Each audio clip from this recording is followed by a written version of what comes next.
Good evening, good evening, and welcome to Visible Women on LinkedIn. We are live, guys. We are live. Thank you for joining tonight. Who is here tonight? Because if you're here and you've just seen like the slick intro that I've done, like I want you to drop in the comments and say, Mildred, I love it because you're upgrading, right? So I thought I'd try a nice countdown to get us warmed up. So who is here and who is joining us live tonight for the final episode of Visible Women on LinkedIn? Who do we have? Let me know in the comments. If you're here, drop a hello in the comments. Let me know where you're from. Let me know what area. Oh my gosh, guys, listen. I have somebody here, right, called Jackie, yeah, and I'm gonna give her a major shout out because she's my sister and she's never tuned into any of my lives before. So, Jackie, hey, hi, and welcome to Visible Women on LinkedIn. Great to have you here. Yes, hi, Neka says the intro was great. Thank you, Neka. Lovely to see you here. Hi, Sonia. Nearly like Oprah. Sonia's comparing me to Oprah. Thank you. I received that. I claim that. Absolutely. I love it. Yeah. Hi, Lolette. Lolette is here. Samantha's here. Hi, Sam. Can I call you Sam? I don't know. Immediately shorten Samantha to Sam, but good to have you with us anyway. And thanks for joining us. I think it's your first time. If you're here and it's your first time, I want you to drop a first time with your hello, right? And if you're watching on replay as well, I want you to also drop a first time with your hello because it's so, so, so good to have you here. Neka, Nena's here, Melissa's here. Hi, Monica. Hi, Alfia. Reverend LaDonna, all the way from Chicago. Hi, Reverend. Hi, Sandra. Hi, Chris. Chris loves my Christmas cards.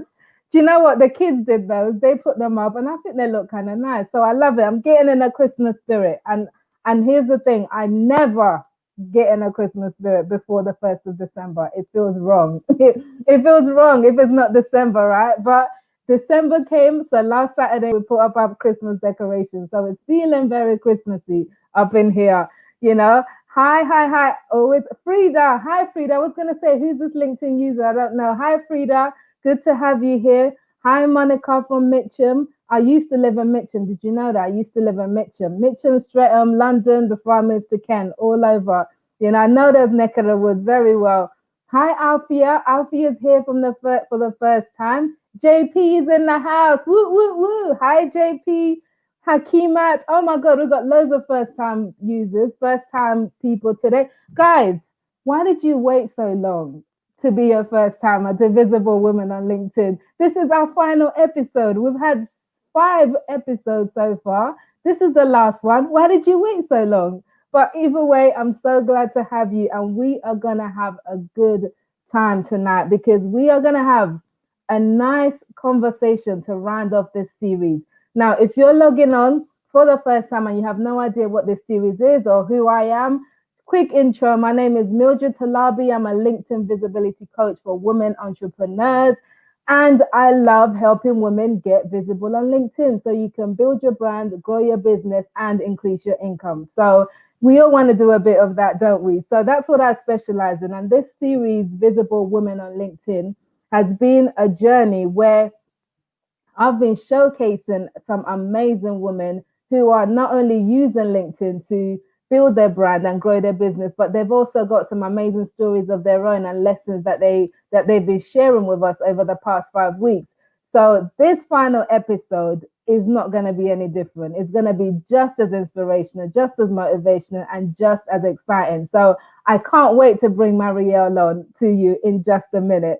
Right? JP says, what are we going to do on Thursday from now on? I know, right? Thursdays are going to be so dead without this, right? On a Thursday.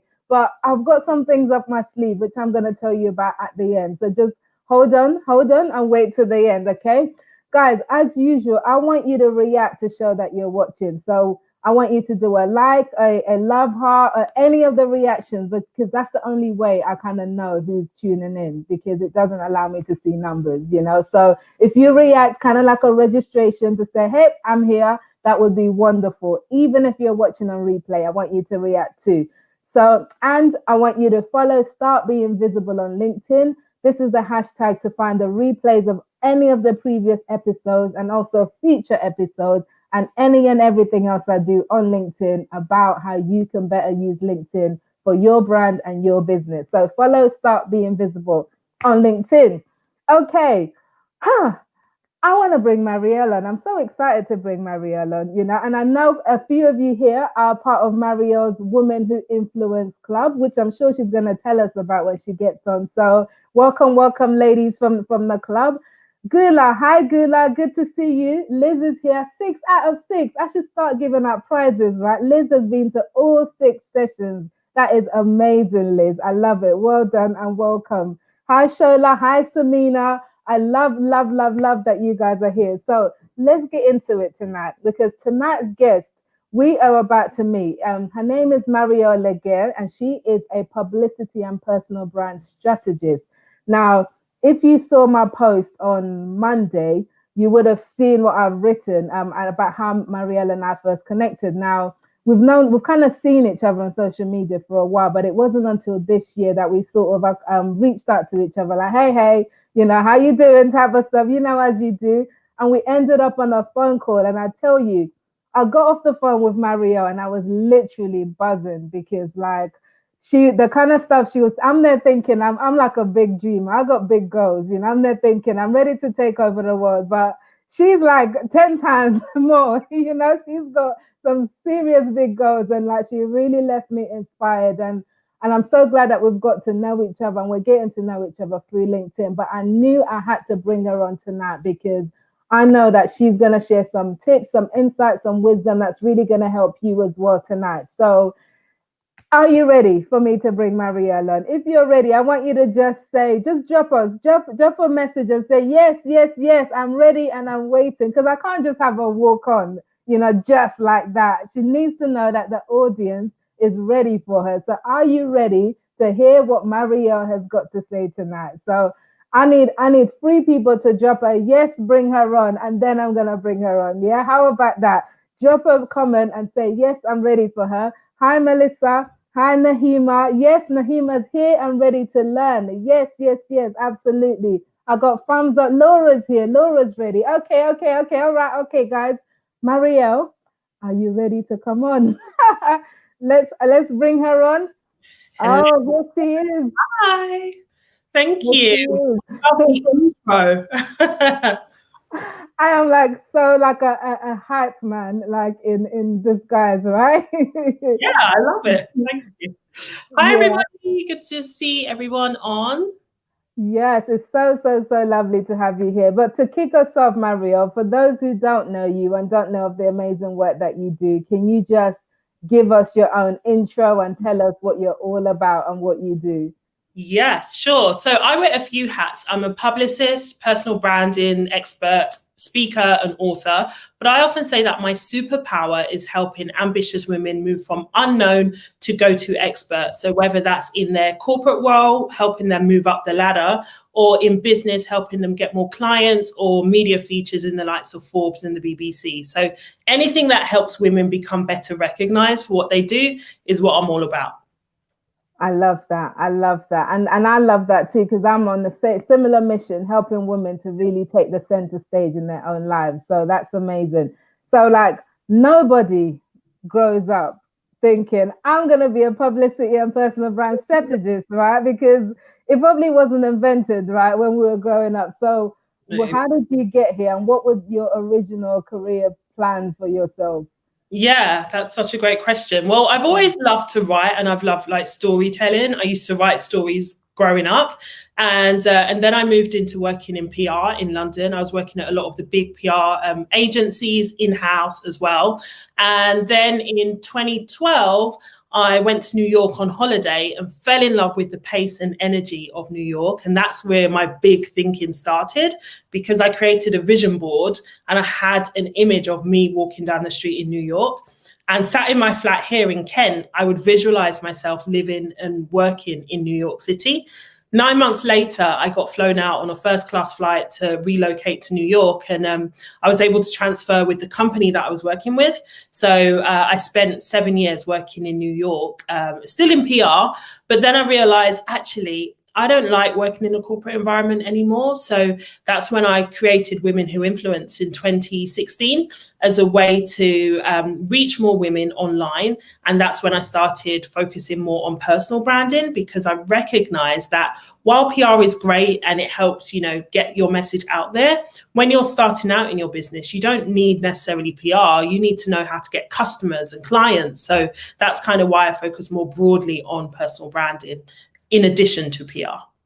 Okay, I love that. I love that. You've mentioned something that gets me excited, which is the whole idea of vision boards, So for those who are not familiar with what vision board is and what it's all about, yes. What is that? And break that down to us.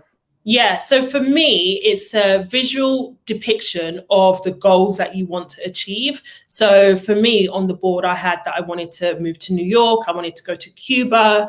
As an introvert as well, I knew that I needed to work on my public speaking. So I had Toastmasters on there, and I really committed to achieving those goals. So the thing with vision boards, for them to be effective, you have to do the work, right? A lot of people just think, oh, let me just stick all this on a vision board and sit back and hope for the best. But actually, you've got to do the work. So what I would do is every morning and night, I would look at my vision board, and you've got to actually visualize and imagine, feel the feeling of what it is that you're trying to achieve. And that's the secret to making your vision boards, your vision board a reality, by taking that action and actually believing that it's possible for you.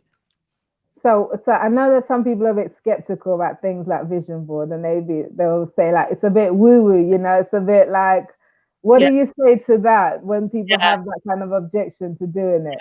And I get it but it's scientifically proven, like neuroscientists have proven that actually having a vision, because you've got to think about it on a very basic level, anything that you've created starts with a thought, right? There's nothing that you've created that hasn't started in your mind as an idea at first.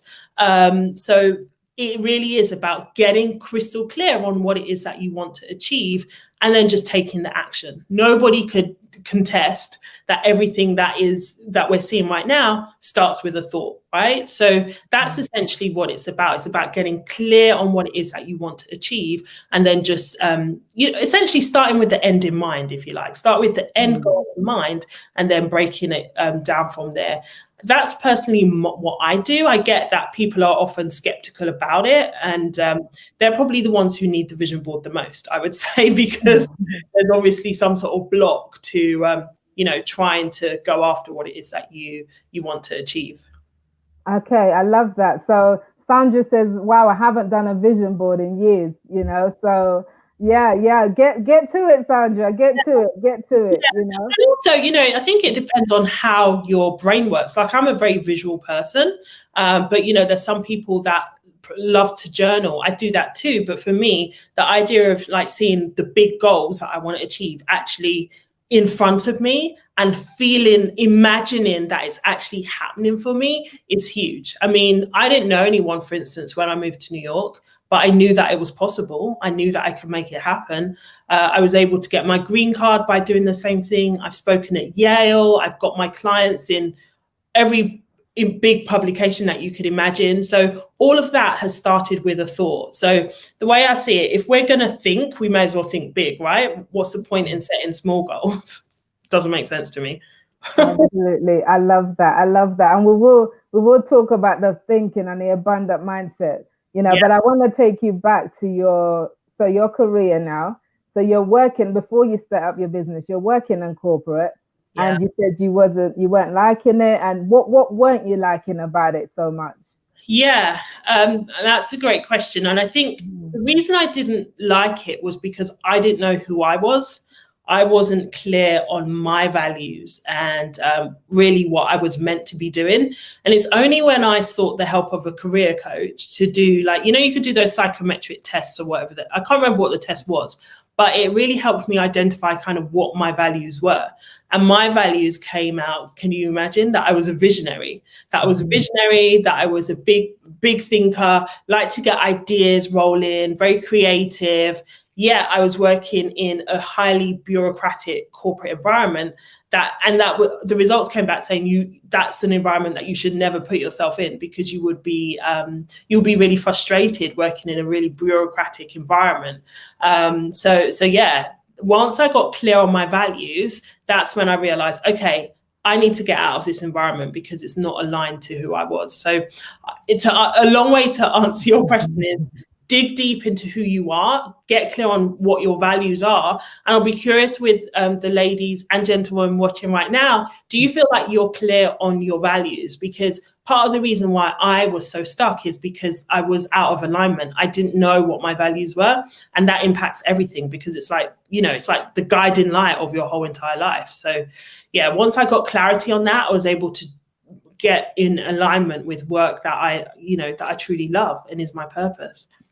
And was it scary making that step? So you've got this clarity, you know what your values are, and that your values are telling you need to work for yourself, So now the practicalities of now leaving the comfort of the corporate job and going into self-employment, how was that journey for you?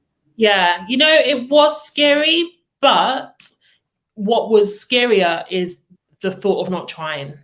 Like the thought of staying in an environment and doing stuff that I didn't enjoy was far much more depressing than the thought of actually going for it. Because what's the worst that can happen? That's what I always ask myself. What's the worst that can happen?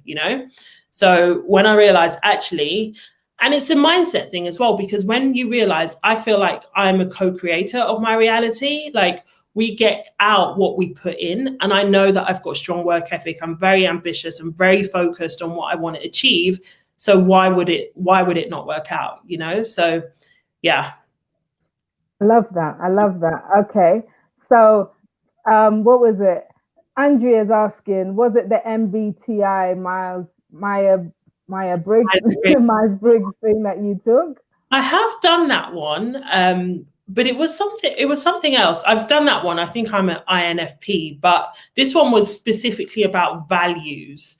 And I can't remember maybe it was like Strengths Finder or something. I can't remember. I've done quite a few of them, but it was very insightful for sure. Yeah. I love Strengths Finder. I love I've done a few, and that one was so accurate. So accurate, Yeah. But yeah. Okay, so I love it. So you did this, you identify, and then because you believe in yourself, you start your own business. So when you started your business, did you have a plan of, okay, this is what I want to do, and then 5 years is going to be this and it's going to be that, or was it just kind of start something and grow it as you go?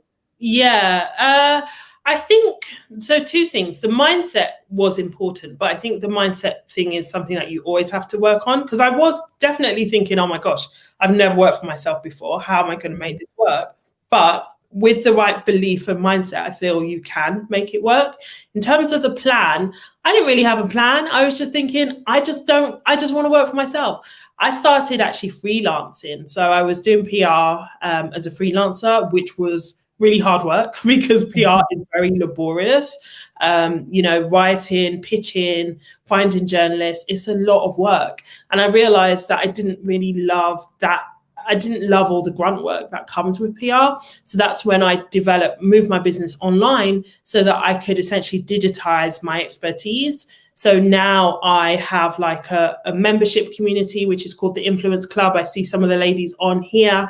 And that way I'm able to serve more people and, not trade my time for money. Okay. I love that. Okay. So then you do that.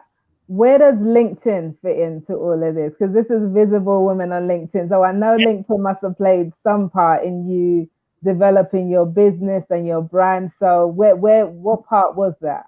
Yeah, so I've been using LinkedIn for probably maybe 10 years now, but when it came to using it for my business, I really had to get more strategic with using it because I had no idea how to use it. So probably about 2 years ago, I invested 5K in a LinkedIn coach to really, really learn how to use it in terms of how to position myself and my clients on there, how to pitch on there, how to get sales, because it's all good and well having a good LinkedIn profile. But if you don't know how to get sales, if you don't know how to sell, that's obviously going to hinder your business. So I've actually invested a lot more over the last few years in learning how to sell, because I think that is definitely something that I didn't know how to do. So I feel more comfortable with it now. But yeah, so I just invested in a coach who was miles ahead of me so that I could learn from him on how to use it well. I love it. I love it. And what kind of benefits have you seen from using the platform well? Yeah, so in terms of me, the opportunities I've been able to secure brand partnerships, like a ton of, I used to do events before the lockdown in London, vision board parties actually. So I've LinkedIn to pitch brands to get like free food and drink for my events. I've helped my clients as well get featured in the likes of Forbes, Essence magazine, just by pitching journalists on here. I've got a ton of clients. I do a lot of corporate workshops as well. So Microsoft, EY, Red Bull, a lot of clients' opportunities have come via LinkedIn. I mentioned to you a few months ago that we won't name the company, but a big tech company based in Silicon Valley approached me, and they asked me they wanted me to do a personal branding workshop. They wanted me to put all of my content into their branded IP, into their branded slide deck. They wanted me to do a half day. It was a half day session. They wanted me to do a workshop, all for free. So in some ways, that some of the opportunities I've had, I'm like, are they for real?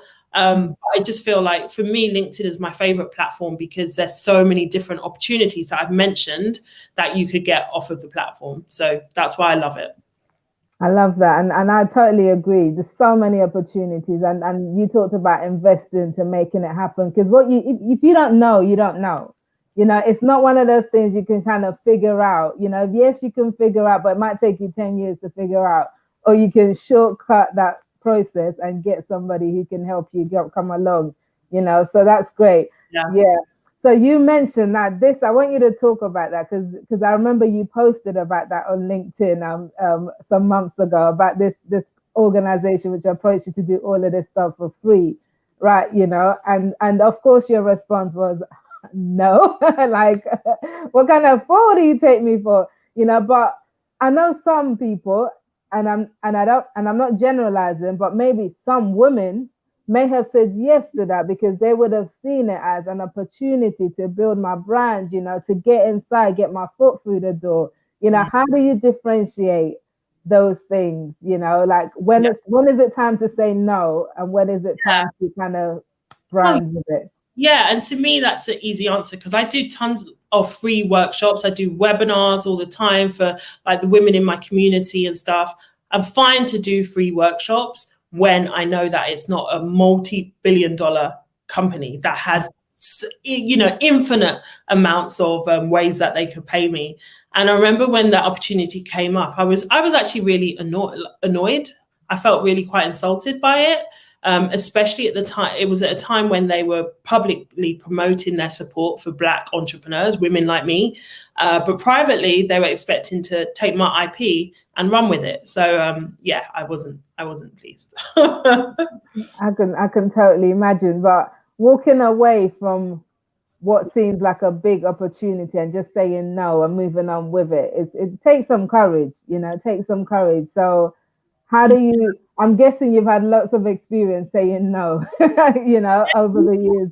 Yeah, because Warren Buffett, the billionaire investor, one of his favorite quotes is like successful people say no to most things. And to me, that was about just standing in my power. And initially I was thinking, am I doing the right thing? And I know Paul Carrick-Brunson, right? So he and I have been he's been a really good friend and mentor to me. So at the time when that opportunity came through, I WhatsApped him and I was like, Paul, this opportunity's come through. What do you think about this? Because I really wanted to get expertise from somebody who was like more established than I was at this sort of stuff. And he was like, okay, well, a similar thing's happened to me with a company and I ain't doing it either. He was like coaching me through, and it really just made me realize like people are really trying it out here because, again, it's a mindset thing. I know we're going to talk about this, but I feel like I do so much work on myself internally. Every night, every day, I have like a morning ritual, a nighttime ritual to work on my mindset, because I feel like that is really, really important. And I believe, I know that powerful opportunities are always out there, and it's like when you really stand in your power, there's an infinite amount of opportunities that are available. So that's why I was fully confident saying no to this, because it just wasn't in alignment with me. Yeah, and that's the abundant mindset that you speak of, So let's talk about that. So there's the one approach that there's not enough to go around, and then there's the other approach where there's an abundance, and I'm gonna get what's coming to me because there's more than enough. Like, talk about that a bit, the abundant mindset. Yeah. And it's something that I really had to learn, because when I was in corporate, I felt like I had a very scarcity mindset. And that's what kept me in corporate for so long. I believed that I had to trade my time for money, which obviously isn't true. I believed that there wasn't enough opportunities out there, so I had to stay in this job that I hated. All of these beliefs, like, I've had to really work on unraveling, essentially. So I believe an abundant mindset is, like you said, it's about believing that there's more than enough to go around. That's enough resources, enough success for us all. I mean, look at you and I, we kind of do similar work, really, in the general term. So if you and I had a scarcity mindset, you may say, oh no, I'm not, why would I talk to Marielle? And there's women out there, women out there like that. But I find it so refreshing. And it's great that you and I can support each other, share ideas and stuff, and just know that it's coming from a place of genuine love and support and encouragement. And to me, that's a beautiful thing, because I truly do believe there's enough for all of us, all of you ladies and guys watching online, whatever you're doing, it's just recognizing that there's so much out there. And I use the analogy of, imagine like a cherry tree outside. There's not ever just one cherry on the tree, is there? There's millions of cherries. So that's how I see everything. I see that as opportunities, money, but it's taken me a while to get there. It's taken me a lot of mindset work to actually believe that. Yeah, no, I hear you 100%. Like you said, I'm totally of the abundant mindset. It's, that's why I want to use my platform to give other people a platform as well. There's more than enough to go around. But for somebody who's kind of struggling with this, especially like, we're in a pandemic, and it's like there's all the reports of, people are losing jobs, which is, it's a very real thing. And there's fear out there, that the jobs are not enough, that people are not buying, people are not spending because people don't have money, because Christmas is, because whatever the reason. How do you get somebody to come to a place where they actually start to tune in to this whole abundant mindset? Yeah. Well, firstly, ladies and gentlemen watching, I would say, you've got to be mindful of what you allow yourself to believe, because everything is a belief. Everything starts with a belief. So for me, I limit the news that I allow myself to watch, because that penetrates your subconscious. And yes, sure, the economies are contracting and so forth, but I invite all of you, now is the time to expand and not contract. Because every single one of you watching right now has a powerful message to share, whether you're in corporate or as a business owner. Each of you has a message to share, and people need you now more than ever. So that's what I remind myself. There's people out there that need me as a leader in the field that I'm in now more than ever. So that's what you have to remind yourself of. Like, there's always going to be, every 10 years, right? There's some sort of economic dip, but that's when often the best companies a lot of big companies are built during this time. But again, it's about reminding yourself that there is infinite opportunities out there. Everyone watching this live still can't spend all the money that is out there in the world, right? Like, I don't know how many people are on, but we can't spend all the money that's out there because it's endless. So when you really begin to believe that, you just show up differently. You just show up differently. You charge your worth. You don't stay around people or doing jobs that you hate, because you recognize, you fully believe that I don't have to do this. There's so many other opportunities out there. I'm proactive. I'm going to create opportunities for myself. And I think that's such an exciting, way to look at life. Yes, you charge your worth. We are definitely going to talk about that, because that's one of my favorite subjects to talk about, because especially women, we do not do it quite as well, But I wanna talk about the rituals that you have, because you mentioned that you have your morning and nighttime rituals. But just to heading over to the comments, JP Jeanette saying this is kind leadership is all about, let me put it here, it's all about collaboration, not competition. The world needs more leaders like you. Thank you, JP. Absolutely. She's all about kind leadership. So that's great. Thanks for that. And yet, Gulat, there's plenty for all of us. We're all here to support each other. Absolutely. There is more than enough. And Liz agrees with this as well. It's all about sharing and supporting each other. So yes, brilliant. But so I want to hear about that. Who just said about, somebody just joined us. I can't remember where it went. But yes, Ella. Hi, Ella. Yes. You missed half of it, but it's okay. Better late than never, right? But so Marielle, tell us about, because you said you've got your morning rituals and routines and your nighttime, and these are the things that help you stay in this abundant mindset frame. Tell us what do those look like? What do you do?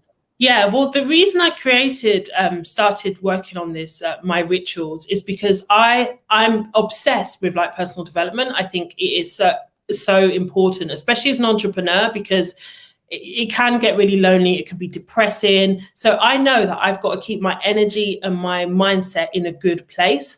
And to me, the only way to do that is by doing consistent inner work. And I read a book by a guy called Robin Sharma. He's a leadership coach to billionaires, like he's Tony Robbins' coach and so forth. And he talks about a principle called the 5 a.m. club, which is essentially going to bed at a decent time. So I try to go to bed by about 10:30 latest. And then I wake up, and then around 5, some days I do 5, some days I do like 5:36. And then I carve out at least an hour, which is my time. So within that time, I look at my vision board and literally look at it and visualize like the big things that are on there. They're pretty big. So I need to get into that. I can imagine they're big. Just like, okay, this is happening. And I actually close my eyes and really feel what it is that I'm trying to achieve, right? You have to feel it. And that is the key.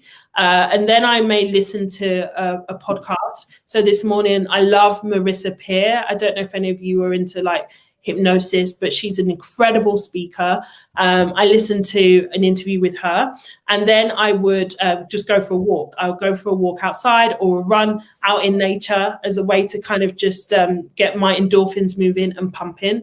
And then I'll just start my day. So it's just three things: a visualization, something to kind of feed my mind, and then move in my body. And those are the things that I do to just keep myself focused and to keep myself energized and excited for what I'm creating.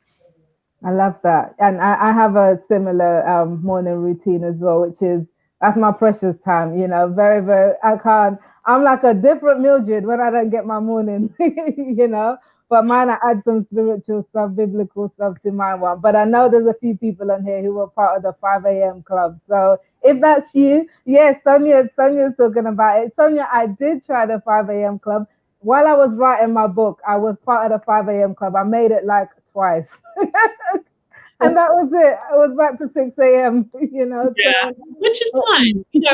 This is the thing. I think we have to do what works for us. Like, I call it a ritual rather than a routine, because I feel like a routine for me seems like really, really structured. And I'm not a structured person at all. Like, I feel like I could be more structured. So I think it's about feeling into what feels good for you. Yeah, absolutely. So JP's miracle morning girl. Yes. I know you are, But okay, so let's switch this a bit. Let's talk about the 5-letter word that seems to be an offense to loads of people. I'm talking about money, like people don't, especially here in the UK. Like I know we've got some Americans and you guys are a lot more open about Yeah. this than we are, but here in the UK, it's like you can't talk about money. You're not allowed to talk about it publicly because you're greedy, you're this, you're that. But the fact is, if you're in business and you're not thinking and talking about money, I don't think your business is going to do that well. To be quite honest, let's keep it plain. So let's talk about money. Let's talk about, because you just mentioned about charging your worth. What do you think, in your view, it is? Why do you think that people don't like to talk about money, and what is the problem with not doing that? Yeah, that's a great question. It's a huge question, but I think it is societal. I think that's how we've been raised in the UK. Not we see money as being greedy, a dirty word, so to speak. And I think back to when I was growing up. Like, I don't know if any of you ever watched Birds of a Feather with Sharon and Tracy. Yeah. Like, I just remember like the taboo that Essex people would have, because they were seen as being brash and flash, and just because they wanted nice things, because that's really what it is, And I've really had to do a lot of my own money mindset work to really evolve to where I am now, to get comfortable with charging my worth. I don't charge for my time, I charge for my value. And I think that's been a big shift for me in my business, because I used to charge for my time.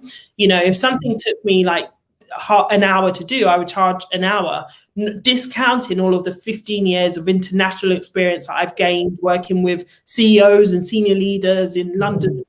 I've got extensive experience, but I would discount that by charging just for my time. So I think it's important. And the only way that I would say that we would feel comfortable thinking about money is to do mindset work. So a simple exercise is to really think about, because you have to clear those old beliefs that you have about money before you could create new beliefs and a new reality for yourself.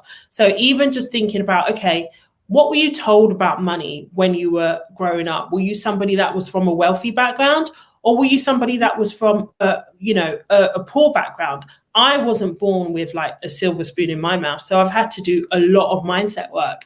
And I would love to know in the comments, ladies, do you do money mindset work? Even if you're in a 9 to 5, I think this is such an important thing to do. And think about it. If you're triggered at even the thought of money or the word money or thinking about your bank account, that's a problem. It means that you've got work to do on your money mindset.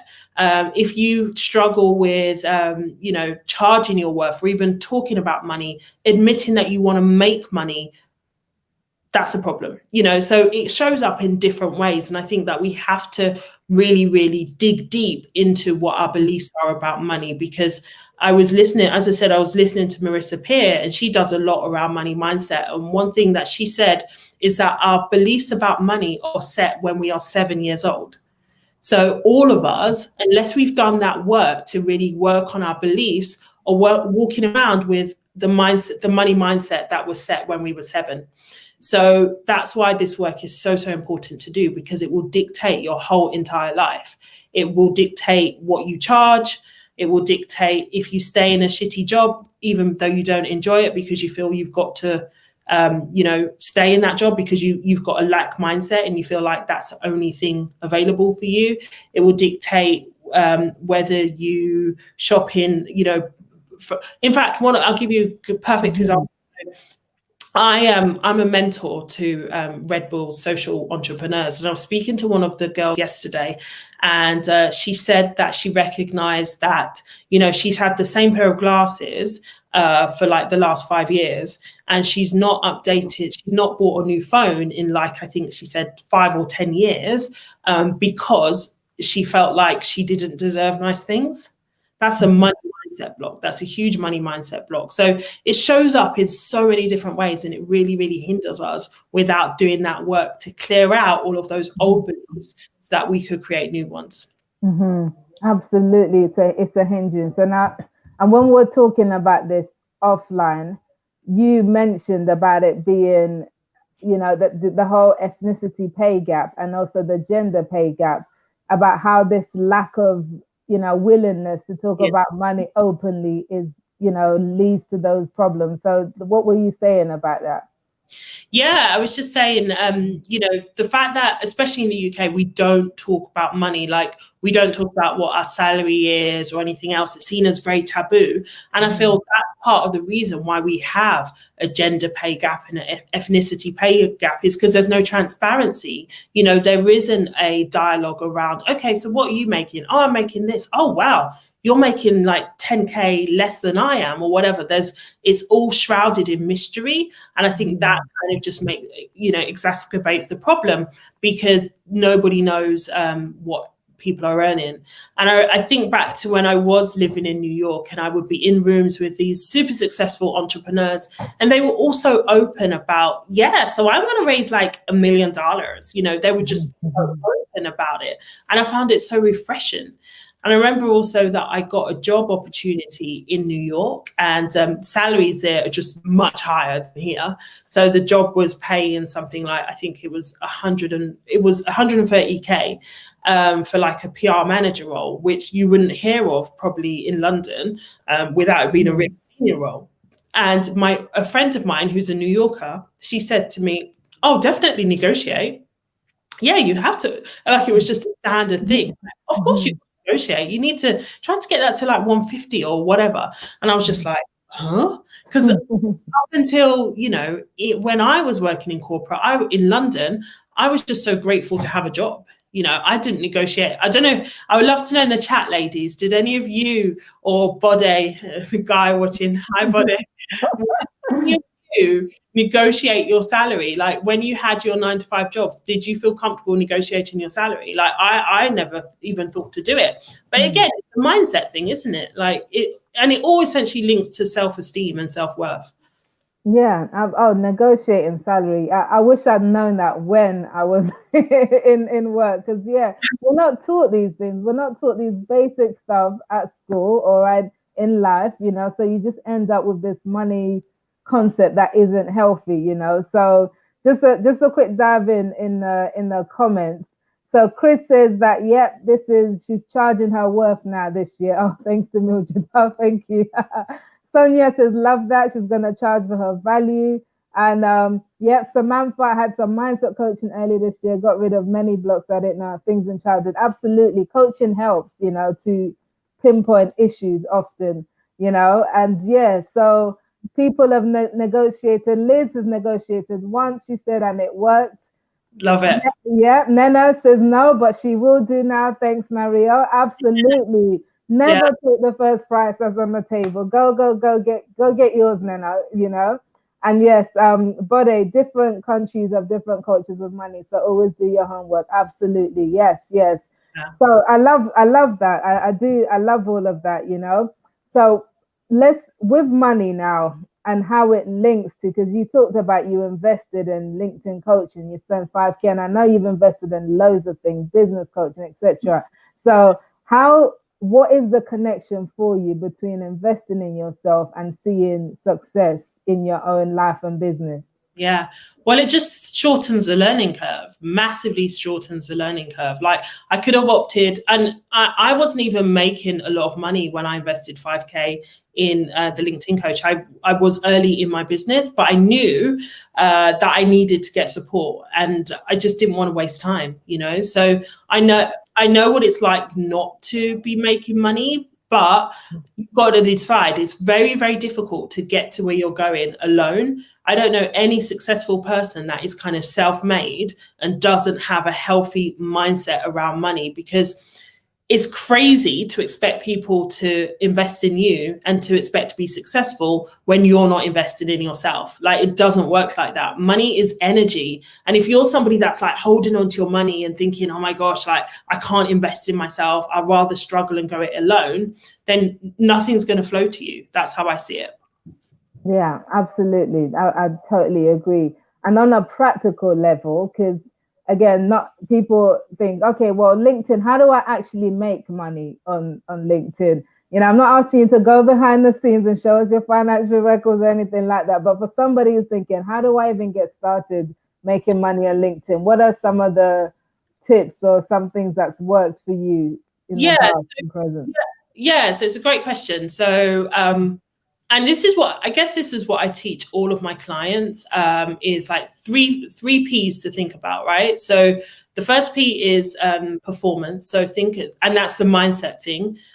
It's going to be very hard for you to make money in your business if you've got a lack mindset, if you're scared to be visible, if you're feeling like you're an imposter. So the mindset piece is really key. That's the first P, around performance. Second P is around presence. So creating a strong presence on LinkedIn, getting clear on who your client is, what the problem is that you solve, and really positioning yourself strategically on LinkedIn. The third P that I teach is around pitching. So being proactive and not reactive. There's a real myth that I think a lot of people need to lose, is that it's just enough to post on LinkedIn and hope for the best, post pretty quotes on Instagram or whatever. But really where the magic happens is in the pitching. So whether you're somebody who wants more clients, speaking gigs, publicity, whatever it is, you get what you pitch for. So you have to be proactively pitching yourself. And that's essentially what I teach my clients to do. So those 3 Ps is what I help my clients to work on. And I feel like they all tie in together. Like you can't have one without the other to be successful. Conversations equal currency. So if you're not having conversations, that's what needs to change for you to make more money in your business or in your career. Love that. Conversations equals currency. That's going on my summary list. I love it. You talked about people being scared to be visible, and that is a real fear, especially for women. Is they're scared of showing up on LinkedIn. They're scared to, put themselves out there. So what are you? Were you ever scared, first of all? And if so, how did you overcome that? Yeah.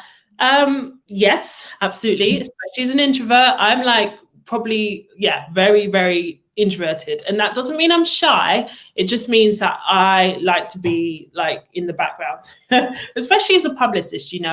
I'm used to putting other people out there.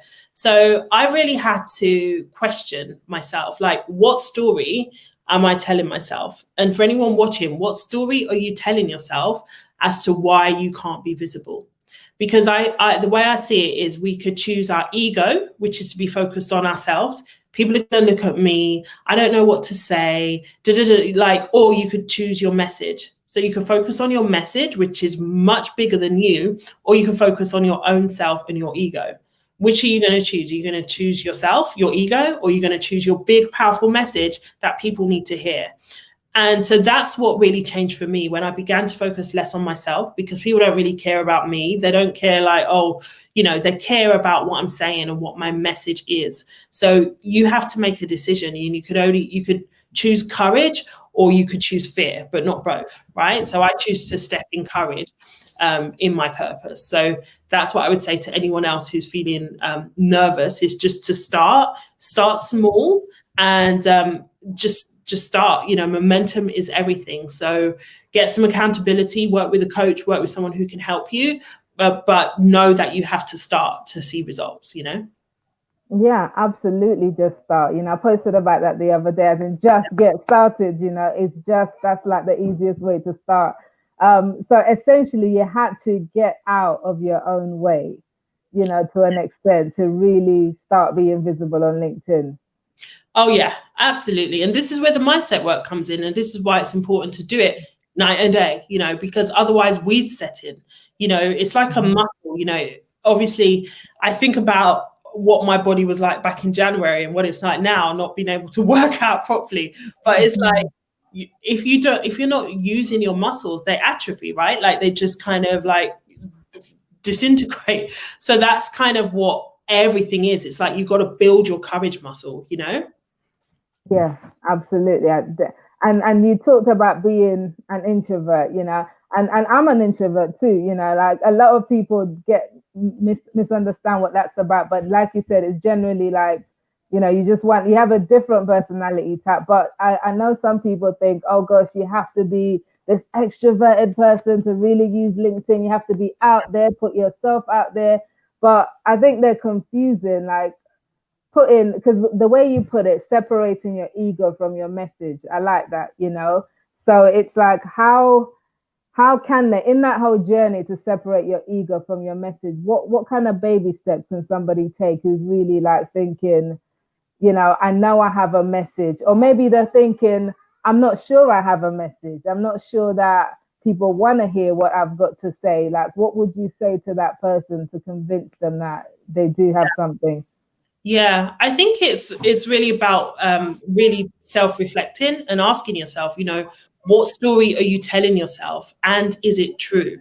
It's probably not true, right? There's of course somebody out there who needs to hear what you have to say. Like everyone has some story that could help somebody else, right? Because people always relate to each other in story form. Like people are emotionally driven, and storytelling is a great way to form connections and for people to connect with one another. So that's the first point. Absolutely, everyone has a message to share, but it's about how willing are you to be brave, or how bad do you want it, essentially. How much are you willing to step out of your comfort zone and try something new and step out in faith that it is going to work out for you? Because that's really, I think, what it's about. It's about your beliefs. Do you believe that you can create a new reality for yourself, or would you rather just stay in that old narrative? That's fine as well, but you just got to make a decision, I think. Yeah, absolutely. Let's just say that a guy in America did a study on Barack Obama, and he's an introvert. Oh, I know. He's one of my poster guys. I'm like, listen, people don't get it. They get it wrong about what introverts are capable of. We can be presidents, So yeah, absolutely. But I think so. With LinkedIn, as we round up, I want to know about your LinkedIn habits. So how often do you post? How do you engage? Like how are you showing up on LinkedIn on a regular basis?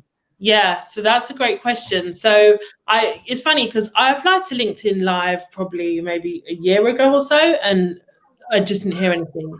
And then recently I got approved to get LinkedIn Live just last week. So I did my first LinkedIn Live, and I definitely feel like I'm just doing more video because I just prefer it to connect, and I love to see the comments and to engage with people. So I'm definitely going to be using that. But traditionally I've been, I would post maybe like twice a week, maybe 3 times a week. But for me, I get a lot of DM messages. So that is kind of where I spend my time, like talking to people. As I said, it's all about connections, having conversations with people. So that's mainly how I spend my time on LinkedIn.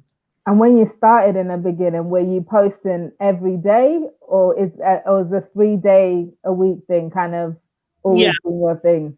Yeah, 3 days. Because I feel like with LinkedIn is that I don't feel I have to post. Like I'm not a big content. I don't churn out like loads and loads of content. And but again, that's partly because because it involves like having to like be. I feel like I have to be on all the time. Otherwise, like I much prefer to have like one-to-one.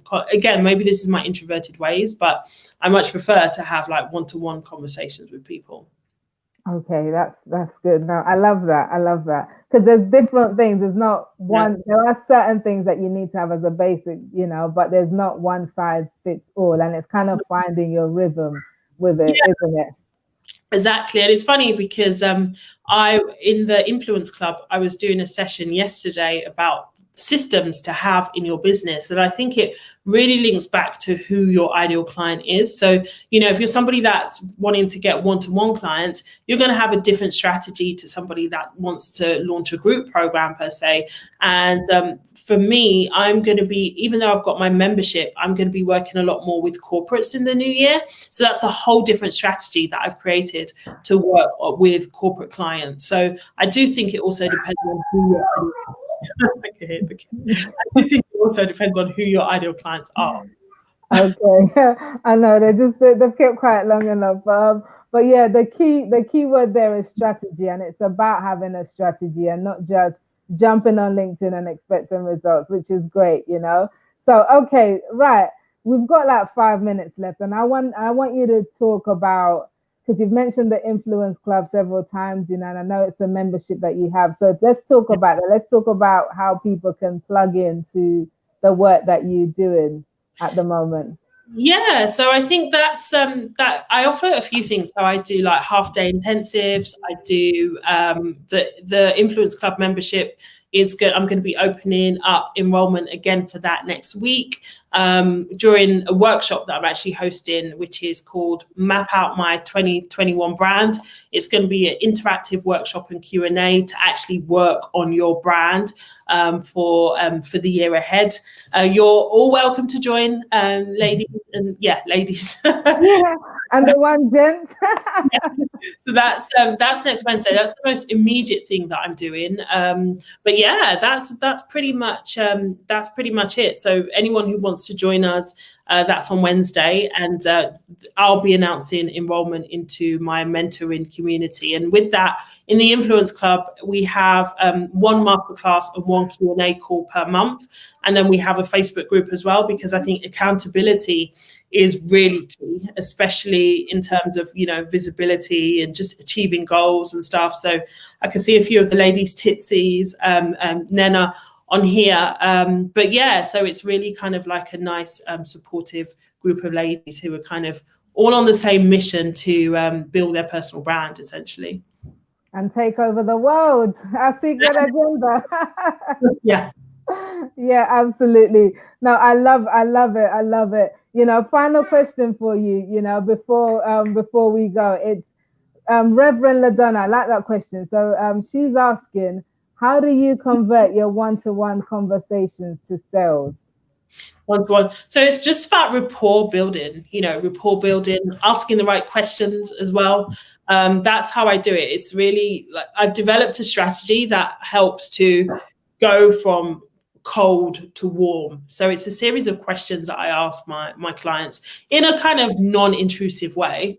But I think it helps as well to have testimonials and everything else. A lot of the people that message me on LinkedIn, they've already checked out my work. They've already seen my testimony, like the results that I get from my clients.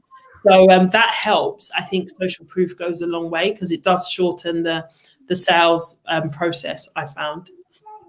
Brilliant. That's great. That is so great. Would love to keep you on for more, but we have come to the end of the session. So that's been, I've got loads of people in the comments saying they're going to reach out to you and connect with you. So what's the best place to do that? Would that be on LinkedIn? Yeah, just connect with me on LinkedIn, Marielle Legair. That is my name. Thank you, Mildred. Also, I love this production, by the way. It looks really, really slick. So well done.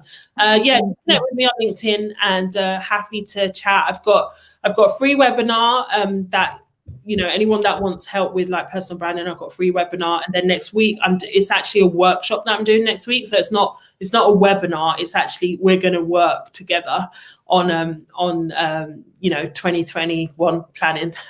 So that's the best way to connect with me about both of those things. Thank you all, ladies. Thank you all for watching. Normally I talk a lot more with with everyone watching, but it's been hard because I'm the one talking, so it's hard to talk to everybody. But thank you all for watching live, and for those that watch the replay as well. Yeah, and thank you for being with us, Marielle. It's been so good having you here. It's been a great conversation. I feel like we've certainly been motivated and challenged, if not for anything else, So know your worth, ladies. Know your worth and charge your worth. Yeah? So that's where it all starts from. So if you're not, and this is why that doing that work is so important, because without it, we all are programmed to think less of ourselves, so it's important to flip the switch on all of that negativity and just show up, stand tall in your power. Love it. Absolutely love it. What a great note to end it on. Stand tall in your power. Maria, thank you so much for joining us. So we're gonna let you go, and I'm just gonna round up, guys. So stay with me a few minutes, and then do connect with Marielle. And do connect with her, find her on LinkedIn, and I'm sure just let her know you saw her Invisible Woman on LinkedIn, and she'll be more than happy to connect with you and take it from there. So thank you so much, Marielle. Thank you, Mildred. Amazing show. Thank you so much for inviting me on to Visible Women. Thank you all. Thank you. Take care now. Good night. Right, guys, I love it. Oh my God, I almost feel like crying because we're at the end of Visible Women on LinkedIn, and that was really, really, really great, So Marielle is amazing, and the work that she's doing is amazing. So definitely plug into that if any of that resonates, So make sure you go and do that. Guys, listen. Yes, I want you to drop in the comments what your lessons are. Tomorrow I'm going to post about it, some of the things that I picked up and, the key takeaways from this conversation. So I want you to also drop in your takeaways in the comments. So you know what, I can borrow yours as well. I can borrow yours and add it to the conversation. So do that. But listen, I have a special announcement for you, right? Because we have come to the end of Visible Women on LinkedIn, but it's the end of season one. Season one, because guess what? We're going to have more. I'm going to do season two, and that is coming in the new year. So that is something that if you've enjoyed these last six interviews that we've had, I want you to you need to go to right here, go to mildredtalabi.com/visible women and register, because as soon as season two drops, you're going to be the first to know about it. But before then, that's also the way to get on my VIP list so you can find out more about all the stuff that I'm doing, any training, all of that, and all the resources I have about using LinkedIn to build your brand and your business. But listen, Thursday nights, right? I got one more Thursday night surprise for you, right? Because next Thursday, I am going to do a solo session, like kind of to round off everything that we've learned over the last 6 weeks, but to really give you some additional motivation and takeaway points on how you can use LinkedIn to be visible. So next Thursday, 6 o'clock, 6 to 7, I'm going to do a session on how to build your brand, grow your business, and increase your income through being visible on LinkedIn. So, ladies, I want you to turn up. I want you to turn up.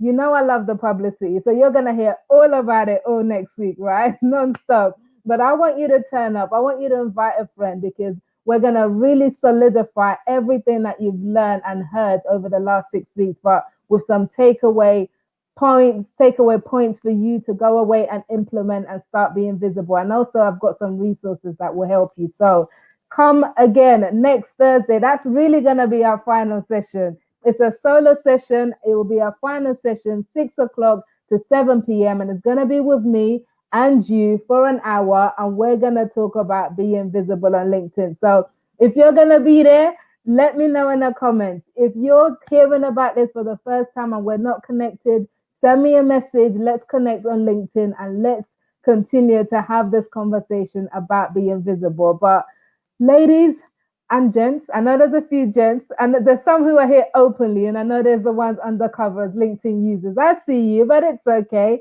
We're happy to have you. But I am going to see you next Thursday for this special round off bonus session before we head into the Christmas break and the Christmas holiday. So Thursday, 17th of December, how to build your brand, grow your business, and increase your income through being visible on LinkedIn. That's next Thursday. So I am gone. It's good night from me, and thank you so much for joining this session today. And thank you to Marielle for joining us and rounding up what has been an amazing first season of Visible Women on LinkedIn. Honestly, I've loved it so much. That's why I'm doing season 2 next year, So, and I hope I'm going to see all of you and a whole lot more when we launch season 2 next year. But for now, good night, sleep well, or good afternoon if you're somewhere else, or good morning. And I will see you over on LinkedIn, right? And I'm going to find I love my outro. I'm going to find it, right? I'm going to see you over on LinkedIn at some point soon. Okay? Take care for now. Bye-bye.